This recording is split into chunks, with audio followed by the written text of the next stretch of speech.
Welcome back to another episode of Rongan's podcast. I'm Dinesh Sagi, joined by A and Punk. How are we, guys? Hey, I'm good, man. Good, How are good. you? How you doing? Yeah, I'm not too bad. Really excited. Obviously, I was kind of really counting on the weather kind of stays away, and then there's actually some cricket being played, and fortunately we've managed to get a decent amount of cricket on both day threes and day fours, which I think is exceptional. Being a cricket lover.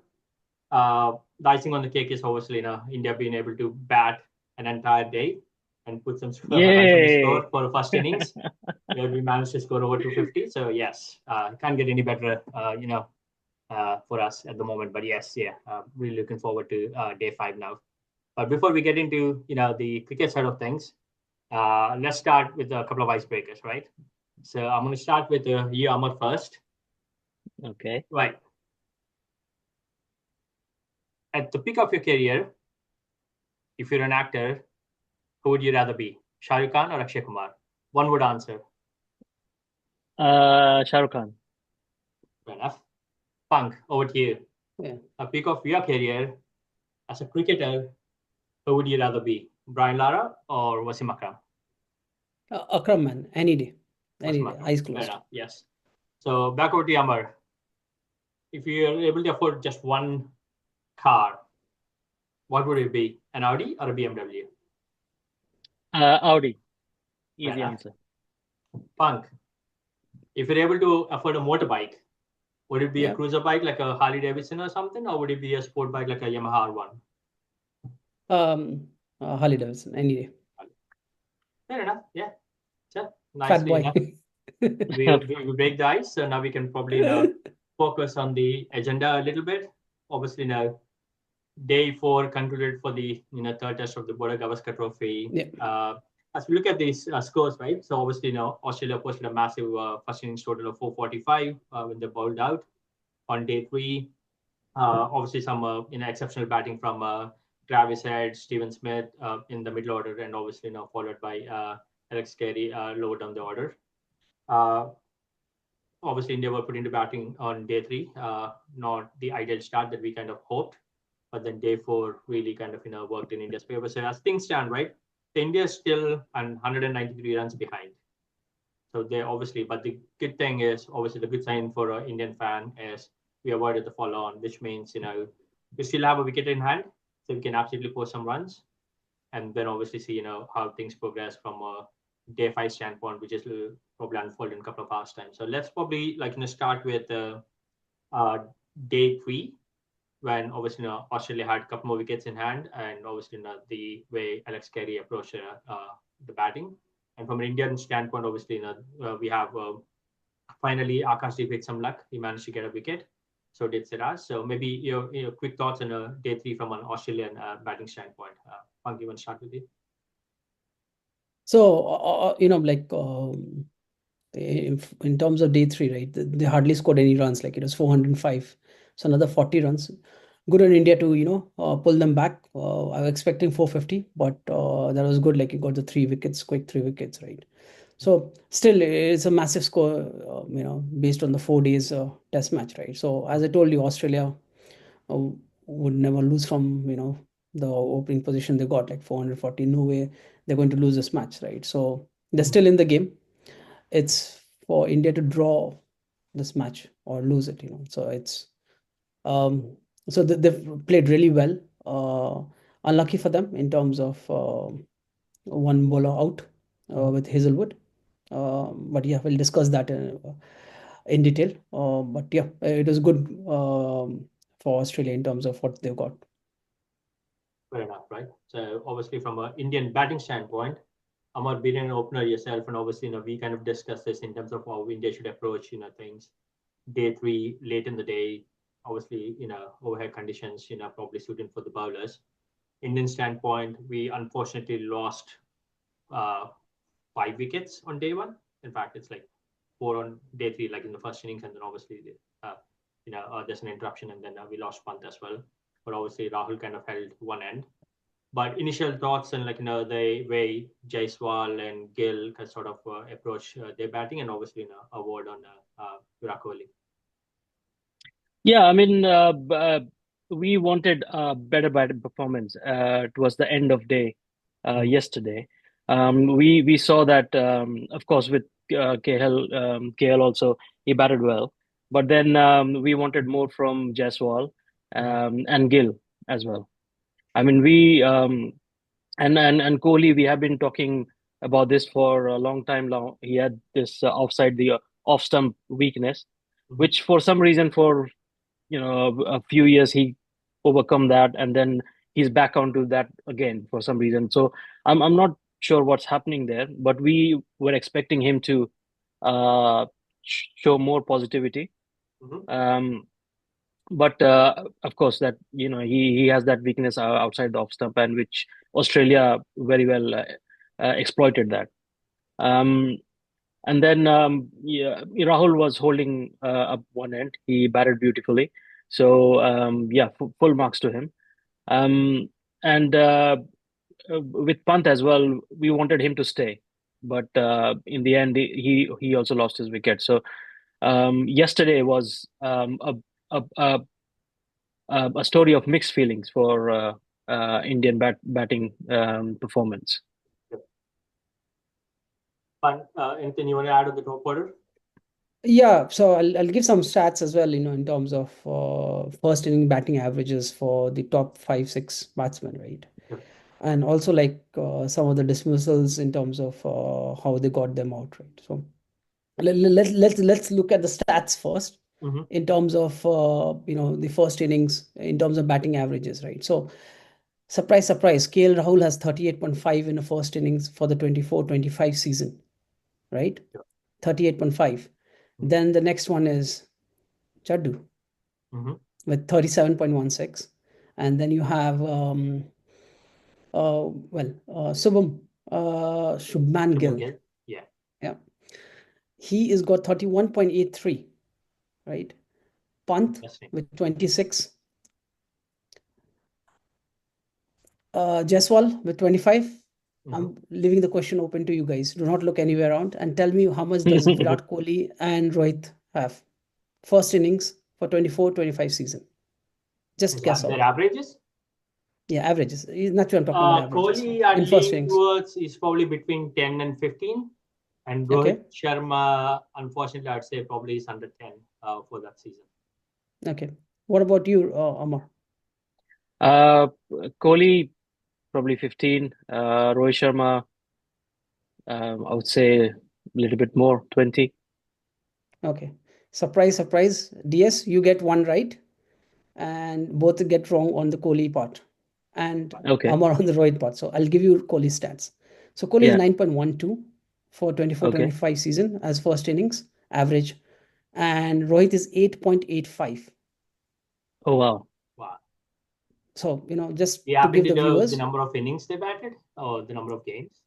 Well, all the test matches, most probably it would be more than 10 innings because naturally, it's definitely because 15, WTC around 7 cycle, right? So so around 7 to 10, 3 to definitely with the New Zealand series, you would remember the Bangladesh one they played. So 5 there. Yeah. And, as of now, they've played like 2 matches. And before that also they played as well. So just to give out at least 10 plus innings, So 9 for Virat and 8.85 for Rohit. So just to give you an idea of where India is struggling. And, all the test matches we have won is because of, frankly, it's not like we like Jaddu and all that, but Jaddu and Ashwin, apart from taking wickets, they are the guys who have been saving us in test matches. Very interesting. We can look into the stats as well. So, but just to give you a background, our opening pair, Jaiswal did really well in West Indies. Sure. But and he's the only guy, and maybe Gill somewhere. But apart from that, the middle order hasn't fired at all. And Rohit, and as I've told you, right? So it was a surprise for you guys. You thought 20 plus, yeah? But just exactly. 9 and 8. So that summarizes Rohit our sort of struggles and Kohli's this thing batting, right? Now, if you remember, Raghav was here. He talked about the 241, and this has been like, it's not now, even in the England series, right? Everybody is like Kohli needs to stop his cover drive. Mhm. He can play his cut shots, pull, mid on, but stop the cover drive, because that's where they're targeting. And it's not like it's been 5-6 years now where they have been chasing him outside the off stump, right? Uh, and 15 balls, and then you come and do the same thing.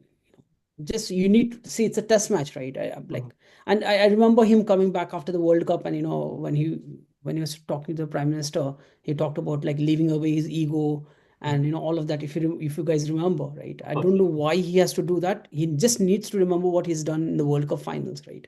Yeah. And just concentrate, forget the cover drive. Sachin is his idol, right? Sachin has done that in Sydney, when Sachin was getting out playing those cover drives, right? So same problem.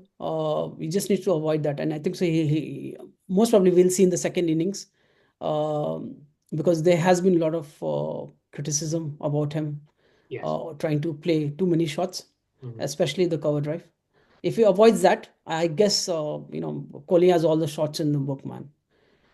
Maybe after 70-80 balls, right, he can play the cover drive because then he's in control, right? So, but yeah, that's for this thing. Rohit, again, pathetic in terms of no foot movement. And just imagine if he was opening the innings, where the ball was swinging more with the red ball, and with Hazelwood at that point of time, right? Mhm. There's no foot movement at all, right? Yeah. Rohit needs to, like, I feel like, I think so he doesn't want to play Test cricket. That's a feeling, like the way he comes in. Yeah. But yeah, that's up. What he needs to move around, get his foot movement right. And With the other thing is, I don't see these guys. If India does not qualify for the WTC, I think so this is the end of Rohit's career. Yeah. With Because your Kohli's point, are you saying that he's easily drawn into the drive, or are you saying that he still goes for the drive because he thinks he can still hit it as good as he used to? So if you see the innings where he scored 100 in Perth, Yeah. he avoided most of the balls, because I've watched the entire innings, right? Uh, it was more punch. So Yeah. let me give a stats actually on this as well, right? It's a very interesting question here, right? So let's discuss this. You Yeah. see KL Rahul, right? So KL Rahul, the way he batted in this innings compared to Rohit and Kohli. So KL took the ball behind, right? Let the ball come to him, Closer to him. closer to him. closer to him, Mhm. compared to Rohit and Kohli. So Rohit played more away from his body. Mhm. Kohli was slightly away, right? So this is where in Australia, right? If you try to drive the ball, and Sachin, because the 241 is an interesting innings, Mhm. Yeah. you have to let the ball come to you Yeah. because of the bounce, Yeah. right? If the ball is not bounced, right, you can drive it because the ball will hit in the middle of your bat. But if there's more bounce, if you try to hit, it'll hit because there's the ball will bounce more, Mhm. right? So you have Yes. to let it come towards you to punch it, right? Mhm. Kohli, what Amar asked, right, is because he's trying to drive it and Mhm. playing away from his body. If he lets what KL has done, if you see the impact point of his contact, it was more towards his, he let the ball come in. So Mhm. something which Kohli needs to do it. You can't drive. It's not Indian pitch, Mhm. okay, and it's not like an English pitch as well where you can drive because of the bounce. This is Australia, right? The ball will have enough bounce. So you have to do more punch, and you Mhm. will get more runs. So Yeah, that's very what interesting KL because did. one would think that Kohli would be the batsman who would know what to do in Australia. Exactly. So I was I thinking as well. Yeah. yeah, exactly. So I would think because my question was more to do with is he being drawn into doing something, or he's still thinking that I'm good enough to do it.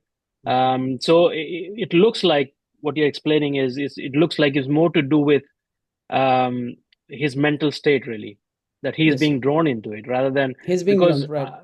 yeah, he's being drawn. So at this stage he has to think about it, because if you're drawn and you because test cricket is all about that. I mean, the bowlers would try, the opponent captain would try, and make you play a false shot.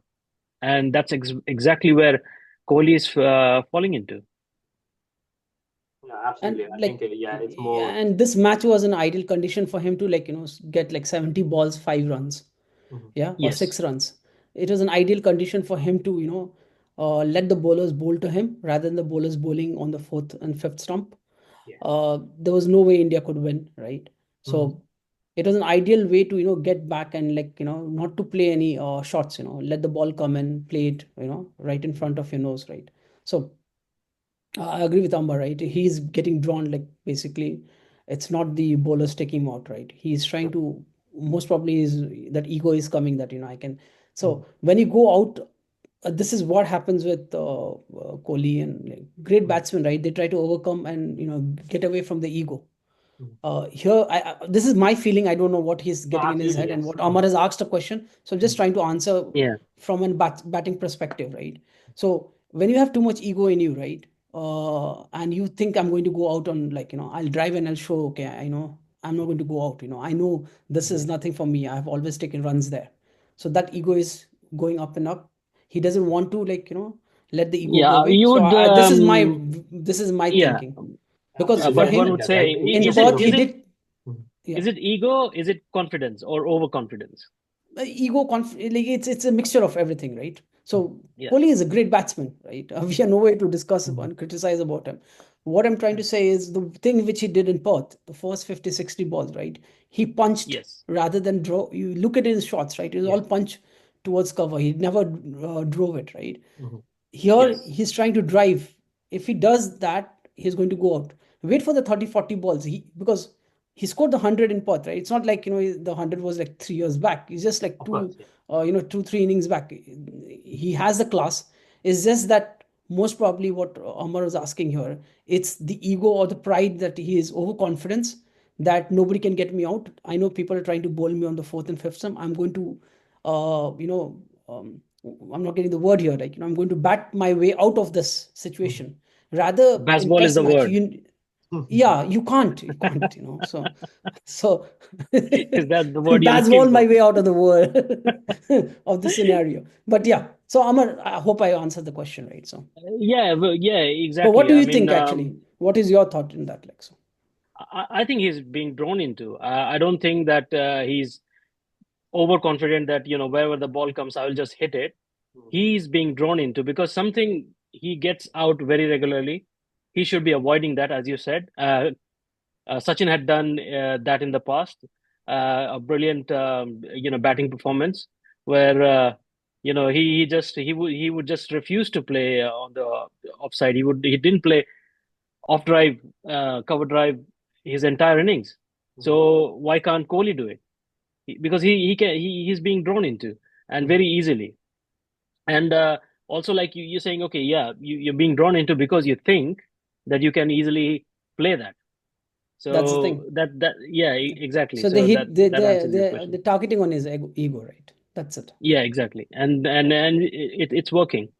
It's working. It's working. Absolutely. So maybe just on the note, right, we're probably not giving enough credit to the Australian bowlers for being able to execute their plans to No, the no, extent they definitely. planned. The And so maybe that that's what that they're means drawing, that's like, yeah, Kohli to yeah, try and play that yeah, game yeah. or the shot in particular. And unfortunately, for Kohli, it's not working out.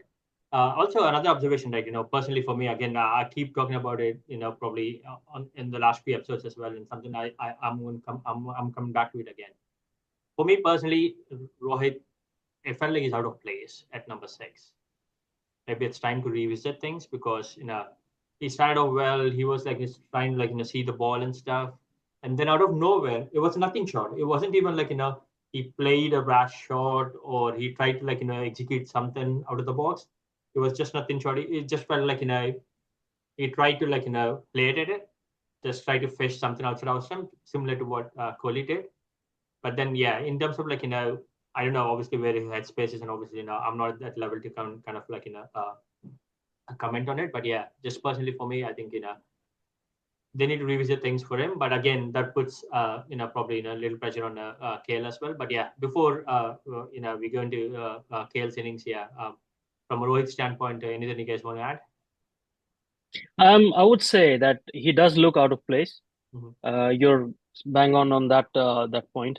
He does look out of place, whether mentally or whether he's not finding the technique to play in that spot. Yeah.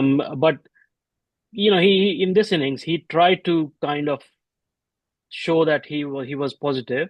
Mm-hmm. He tried to play some shots, but it didn't work out for him. I Yeah. mean, again, um, when you think about the batting order now, Mm-hmm. KL has kind of cemented his place after day four, Sure. and it looks like he has thought about how to play and how to open, and he's kind of um, gone about this, it that way. So, but it doesn't look like that Rohit Sharma has done that. So he definitely looks out of place.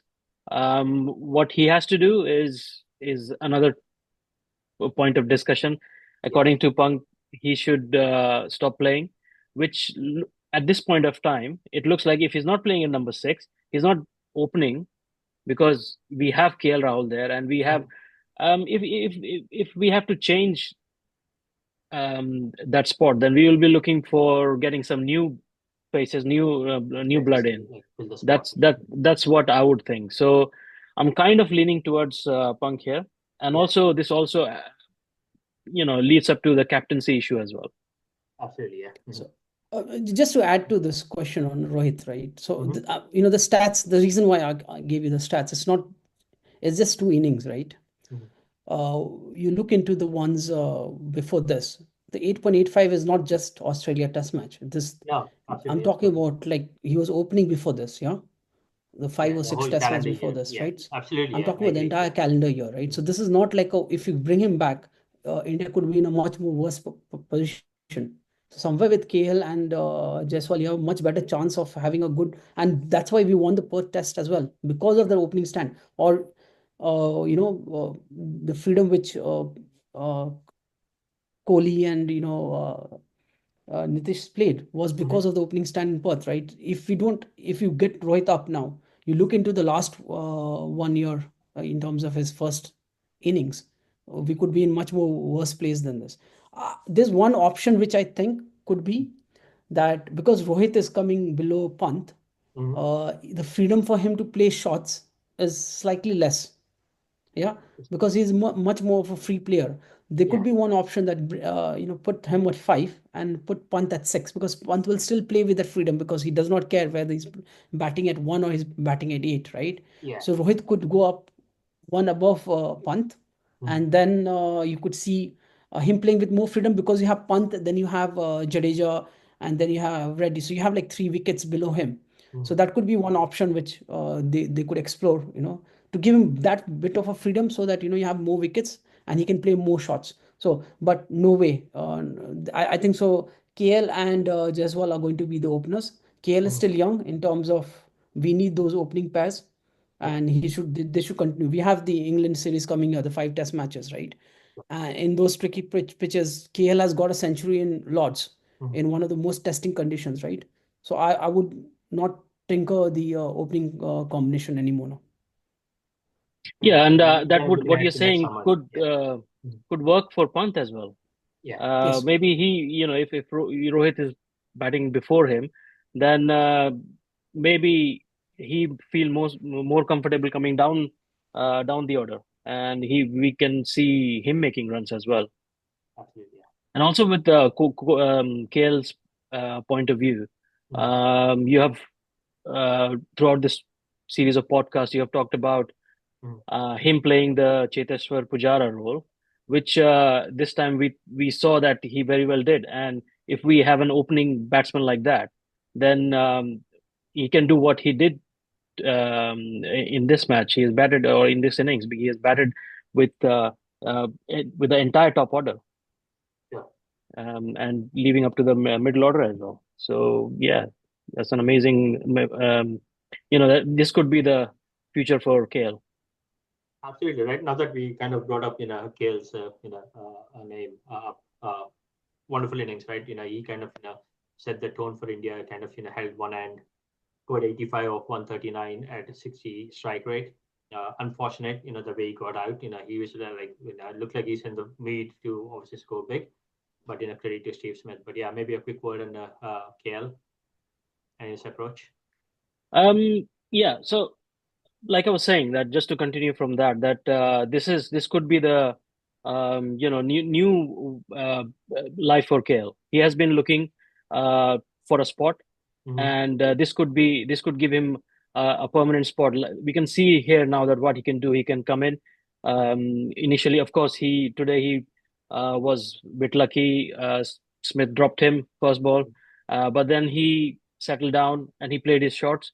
As Punk mentioned, he was very determined, and he was playing the ball closer to his body. That means taking less risk. He was watching the ball properly, and he was playing every ball on its merits.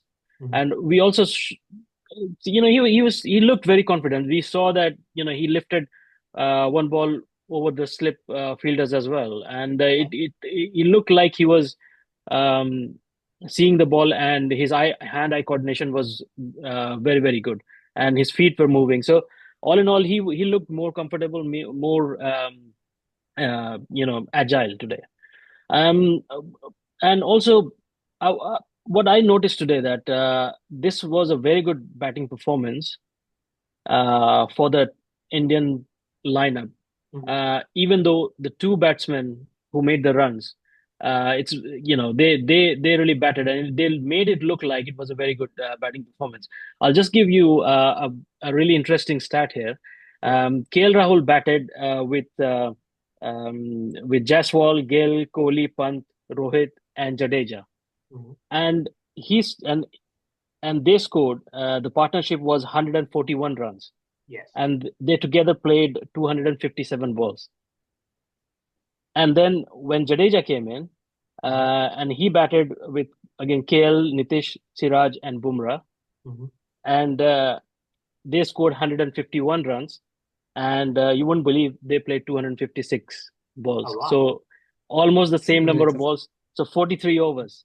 And what you can see here is the top half, the entire top half of the batting lineup. KL was there, and entire bottom line of the batting lineup, Jadeja was there.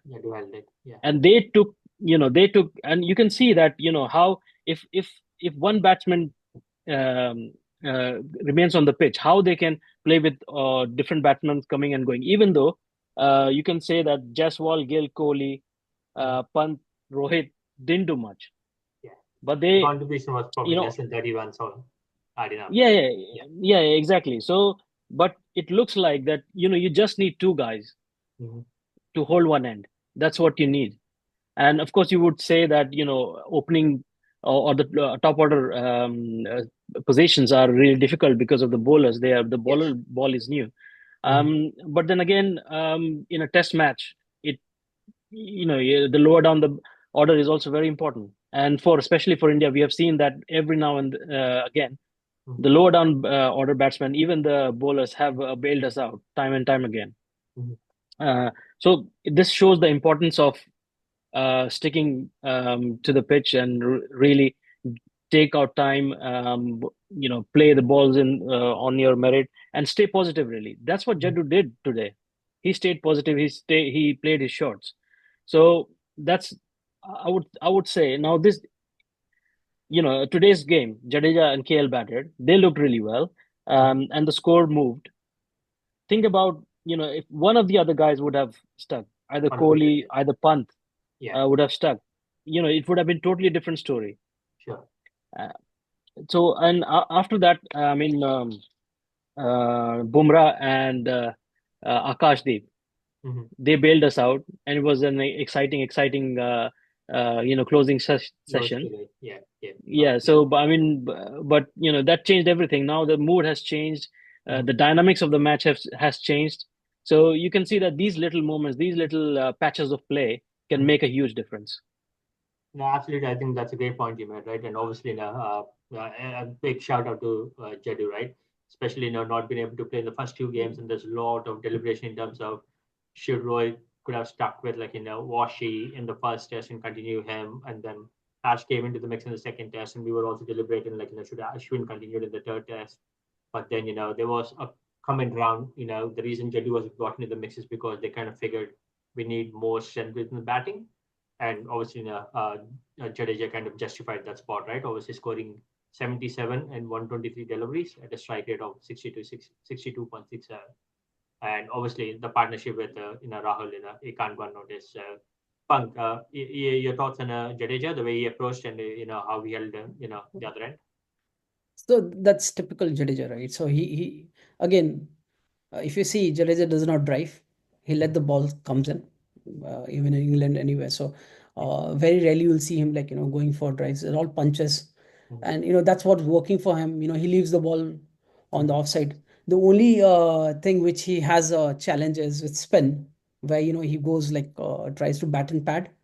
That's where most of the challenge has happened with him, especially on the legs, sorry, off spinner. But when it comes to fast bowling, right, he's really good in terms of leaving the ball on the offside. He knows his off stump. So typical Jadeja, the way he's batted, left the ball and he took singles, and then got into innings, and that's what the outcome is. Could, like, there was a good chance he would have got a century, but naturally for the way they're bowled, they keep coming back. Australians, that's what they are good for. So, but yeah, brilliant. Both KL and Jaddu, and that's what I've been telling, right? Test matches is not like, this is not a baseball type of pitch. I believe in England, when they come in Australia, right, for the Ashes, they will know what baseball is.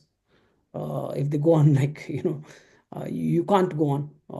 You have to get your innings together. You have to play like a proper test match. Leave the ball on the off stump, and then when the ball comes in, take those runs. So Jadu really played well. Kudos to him. Waiting in the wings and then getting first chance, and he comes and he saves the match. Sure. Naturally, is this close to avoiding the follow-on. But yeah, Bumrah and Akashdeep, man, that shot was too good. We'll discuss on that. Absolutely, but yeah. right. Maybe a quick word on Akashdeep and Bumrah, that partnership, and obviously that's the one that kind of helped us avoid the follow on, which was key. So yeah, maybe a quick word on Bumrah and Akashdeep. Obviously, Bumrah, he does with the bat, he does with the ball. He's probably everywhere. But for Akashdeep to also kind of step in and do what he did. Yeah, I mean, Akashdeep, we have been seeing that he looked promising when he started bowling as well in this game. And we talked about him being unfortunate. And we could see that he wanted to do well for the team. He wanted to do well for his country. And every single ball, and you can see his face after that, and you can make out that he's trying to be really focused, and he just wants to do well. So when he came, when he came down the order, he was batting with Bumrah.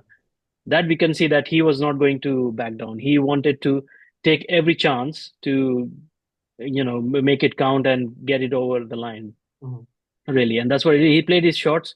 And, these were good shots. They were not like he was not throwing the bat as well. Yeah. And we could see a couple of times when he stood tall and he punched the ball a couple of times, and there was a quick single, a quick double. So he was in that moment. He was not lost in that. You can say he's a lower down the order batsman, but he didn't look like that. And he came after Siraj and Bumrah, but I don't think that should be his position. He can bat up the order as well. That's what he looked like. And all I would say is India is in a very good position here, where they have Nitish Reddy, and then they can have Akashdeep just below him. So I would say, very, very promising. I would rate him as all rounder. The confidence he had in facing Cummins, and he really nailed that shot, really. And you could see the dressing room as well. The dressing room was totally elated, and you did see Kohli's face as well, and he was like, what the hell, what a shot. So yeah, exactly. So I mean, and of course Bumrah, he can do no wrong. It looks like that you take out all the other guys, all the 10 other guys, and leave him in the playground, and then he will actually give the opponent a tough time all alone, all by himself. So I don't know. I mean, we are lost of superlatives now. We have run out of words for him. We keep it simple. So, The GOAT. the goat, and I always say GOAT. that if there was a Nobel Prize for being a genius in the cricket arena, he should get it. You should get it. Fair enough. Yeah. Now, quickly, like probably focusing on the Australian bowlers as well. So one of the things we have to take into account is unfortunate for the bowling. Josh Hazelwood couldn't bowl over 6 overs, and from what I'm reading, it's not that he's kind of ruled out for this test. He's actually ruled out for the rest of the series as well, which is unfortunate given for a team like Australia. But yeah, focusing on day four, right? Obviously, with not being able to have an extra bowler from an Australian bowling unit standpoint, bulk of the load was picked up by Mitchell Stark and Pat Cummins. Stark bowled 24 overs, conceding 83 runs, but he managed to pick 3 wickets at an economy of 3.45. And then Pat Cummins, he bowled 20.5 overs so far, conceding 80 runs, but managed to pick 4 wickets. Again, at a economy of 3.84. So maybe a quick word on both Cummins and Stark. Especially one of the spells that Cummins bowled, where he managed to get Rohit and a few others. He bowled 13 overs or something on a trot, is what I've learned. Pant? Yeah. So yeah, it's going to get tough for Australia, right? So it's the Boxing Days are arriving very quickly, right? So next test. Cummins, he's being the captain, right, and key bowler, right? He has to think about it. It's most probably they wanted to get because they got like they were already 4-5 wickets down, right? So that like Cummins thought maybe we could just roll over India. Mm-hmm. They didn't realize that Jaddu and KL would put some resistance. Yeah. And if you see, they were there right about a follow-on was about to come, that 20-40 runs which Akash and Bumrah got, that saved India, right? Or they were around about that, more or less going to get India out. So yeah, kudos being captain, right? If he was not the captain, I wouldn't have seen him bowling that many overs. Sure. It's because he being the captain, right? He wants to show that even in those circumstances where you lose a key bowler, you come and something he did in Perth as well, right? When he came down as a night watchman, just to give, it's not like, so there's an anecdote previously as well. So that's why he bowled those many overs, right? And it's also to lift the spirit of the Australian bowlers. So they don't go like Australian have the spirit of coming back, and then that your captain showing, that even if you have a key bowler down, Stark, he bowls short spells. Stark does not bowl long spells. He also did some 24 overs, in if you see, and then you have bowling 21, and then the rest, Cummins. Yeah. So yeah, nothing else he could have done, right? If the wickets were not down, then you would have seen Australia giving a bit. But when they saw that 5-6 wickets, they thought like, well, we can roll over, right? That's the reason why I suspect Cummins came in and bowled that long spells. Fair enough, right? But one of my key observations, right? Sorry, I didn't mean to cut you there, but Go on, please. he's bowling all rounder. He bowls in a decent pace, and he can absolutely whack the bat. So I'm surprised, he hasn't bowled more than 2 overs for 6 runs, and I haven't heard of any fitness issues for him. So I'm surprised. It could be some injury. There Yeah. could be some injury, internal injury. They might be just avoiding, or I don't see why he wouldn't have bowled, right? So there could be some injury concern, or he might have some strain. Yeah. Maybe today, if India comes to bat, like say after an hour or something, you might see Mitch bowling later on, not the first 15-20 overs. Yeah. But later on, you would see him bowling with Nathan. Absolutely right. And on the note on the injury concerns, I don't think it is the case, especially with the blinders he took, the one of Gill and the gully, and obviously the diving catch that he took off Jaddu at the boundary. So he looks like he's in a high spirits in terms of at least his performance on the pitch, right? So let's really quickly focus on day 5, right? We still have a wicket in hand. We're still another 90 runs behind, but the good news is we don't have to bat again. That's a follow on. So Australia will have to definitely bat. So, Amar, if you were Cummins, what would be your approach on day 5? Given there's some prediction for rain, but it's not coming in until like in a late afternoon, and that's also like 30 to 40% as things stand. It might like not rain at all, or there might be a small disruption like late in the afternoon. So you were Pat Cummins. Are you already thinking this test is going to be a draw? But let me save my bowler's legs and focus on next test, or are you saying I can still get a result out of this? So yeah, what would be your approach on day 5?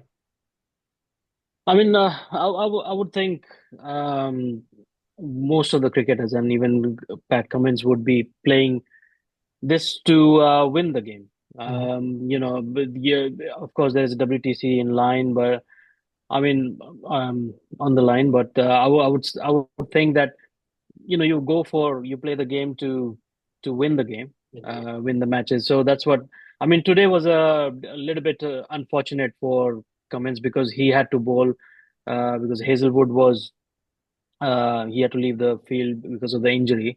And I don't know. I mean, just a word on that as well. That um, I don't know. He just bowled 6 overs and he had come off an injury after recovery. So I don't know. Maybe he wasn't fit 100%. I'm not sure what happened there. And Cummins didn't want any other bowlers to be in that situation as well. So probably that was one of the things as well. He bowled that many overs. But yeah, tomorrow there's one way to. I mean, they have to first of all India gets out, and and then after that they will have to have a quick fire, say 10 overs. If you want, you can just send in Head as well, and he can just play a T20 innings and then put India to bat and try and bowl them out. But the thing is, rain is around the corner, and you don't have much time. So you can't play like 20 overs or 30 overs. You can't do that if you want to win it. The most likely result is draw here. But if you are looking to give yourself a chance, you just take the take the 10th wicket, India's 10th wicket, and then just score as much as possible in like 5 or 6 or even 10 overs, not more than that. Put India to bat and try your luck. What's the worst case scenario? You're just going to draw the match anyways. Punk, your thoughts? Yeah. Okay, so I would like Bumrah and Akash to bat as long as possible. Of course, yes. Bat like at least for an hour. If we don't need any more runs because the follow-on is given. So even if you take like 30, 40 runs or 50 runs, it's not going to matter anymore, right? You need to get them on the field, right? Because what will happen is with Australia coming, they are bowler shot, right? Yes. And they won't like to come and bowl again, right? And that is what, because now they're looking for the next one, Melbourne, and for Sydney one. So and based on how the pitches behave, because it's not cracked, the sun was not out there, so I like most probably they might just get 200 to 50 runs or something, a quick fire, like 10 overs, 15 overs they might bat, and then get at least India to come and like what India did with England in Lords, it's 65 overs, right? Yeah, So yeah. they could look at doing something similar what India did to England in Lords. So that could be a strategy. The only challenge is they don't have the key bowler, right, with Hazelwood. Yeah. So for India, it's like if they can continue batting, just put them like just rub it on the face. But it's like it's just 9 wickets. I don't know. It can just it could be like in over they could just go out. So most probably the match would have started by now. So, but yeah, Absolutely, yeah. yeah. So in terms of Australia, see what they can do. Get those 200 to 50 runs, and then just give India to bat for 65 overs where India cannot chase. And just put some really strong field and see if you can like take them out. Because 65 overs, 65 overs something which 4 bowlers can still bowl. Yeah, 3 or 4 bowlers can still bowl. So you can rotate between them and you can still get this. But anything over 65 overs is going to be a challenge for Australia. So I would see them trying to get under 60 overs to 50 runs to chase. Fair enough. Yeah, let's see how things unfold in the next couple of hours. Obviously, local Australian time. But yeah, a lot to focus on for both sides. Obviously, kind of looking onto this test versus the two upcoming tests. Before we close out, right? Just pulled up something on Crick Info just to see if the game has started. And one of the first comments I see up there is someone called Darren just posting saying, "Hey, anyone know what happened to Mitchell Marsh? I'm ready to bowl as many overs as the team wants." And then all of a sudden, yesterday, he doesn't seem to remember that quote. Right. This was a claim he made in one of the All right. interviews that he's in the team as a bowling all rounder.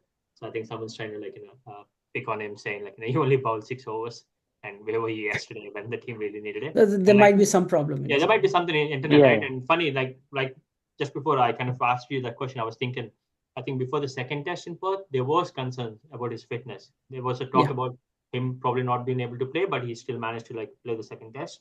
So maybe there's some concerns obviously around his fitness. But yeah, let's see how things unfold on just to add to this thing on the GOAT, Bumrah, right? Amar was talking about his batting skills. So Amar, if you remember in the WTC finals, right, with Australia, Bumrah scored not WCT. This is the one with England. Yeah, probably. Where he scored when we went, Amar myself went. There was a journalist who asked Bumrah about his batting skills. So he said, you just go and Google and find out who scored the highest runs in an over. Oh yeah, absolutely. Amar and myself, we watched that match when he scored the highest I remember runs. that over against was it Stuart Broad? He scored yeah, Stuart Broad. Yeah, you were there. Yeah. I was there too. All over there. Yeah. Absolutely, yes. I remember that. Just to add to the GOAT's stats, yeah. Fair enough. Yeah. Hopefully, things kind of unfold in the next couple of hours, and things we do have a result. But nevertheless, let's see what brings us into day 5. But yeah, thank you for your time again. I appreciate everything you guys bring to the table here. Have a good night. Good night, guys. See you.